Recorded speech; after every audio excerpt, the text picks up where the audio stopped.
خطبہ نمبر 13۔ بصرہ اور اہل بصرہ کے لوگوں کی مذمت کرتے ہوئے فرمایا، تم لوگ ایک عورت کی سپاہ اور ایک چوپائے کے تابع تھے۔ وہ بل بلایا اور تم لبیک کہتے ہوئے بڑھے، اور وہ زخمی ہوا تو تم بھاگ کھڑے ہوئے۔ تم لوگ پست اخلاق اور عہد شکن ہو۔ تمہارے دین کا ظاہر کچھ ہے اور باطن کچھ۔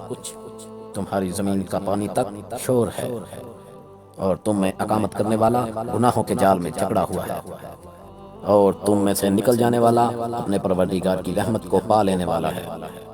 وہ آنے والا منظر میری آنکھوں میں پھر رہا ہے، جب کہ تمہاری مسجدیں نمایاں ہوں گی جس طرح کشتی کا سینہ ہوتا ہے، اور جب خدا تمہاری زمین پر نیچے سے اور اوپر سے عذاب بھیجے گا تو سب اہل شہر غرق ہو جائیں گے۔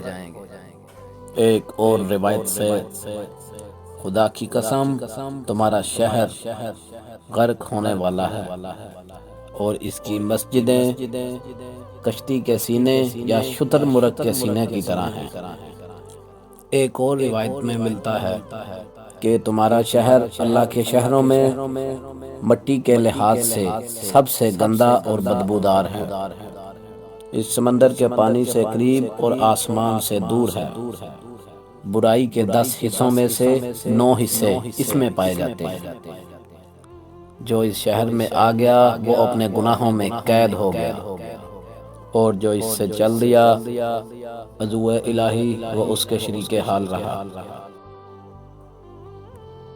گویا میں اپنی آنکھوں سے اس بستی کو سیلاب میں اس طرح ڈھانپے ہوئے دیکھ رہا ہوں کہ مسجد کے میناروں کے سوا کچھ نظر نہیں آ رہا، اور وہ یوں معلوم ہوتے ہیں جیسے سمندر کے گھیراؤ میں پرندے کا سینہ۔ خطبہ نمبر 14۔ اہل بصرہ کی مذمت کرتے ہوئے فرمایا، تمہاری زمینیں سمندر سے قریب اور آسمان سے دور ہیں۔ تمہاری عقلیں سست اور دانائیاں خام ہیں۔ تم ہر تیر انداز کا نشانہ اور ہر کھانے والے کا لقمہ اور ہر شکاری کی صید افگینوں کا شکار ہو۔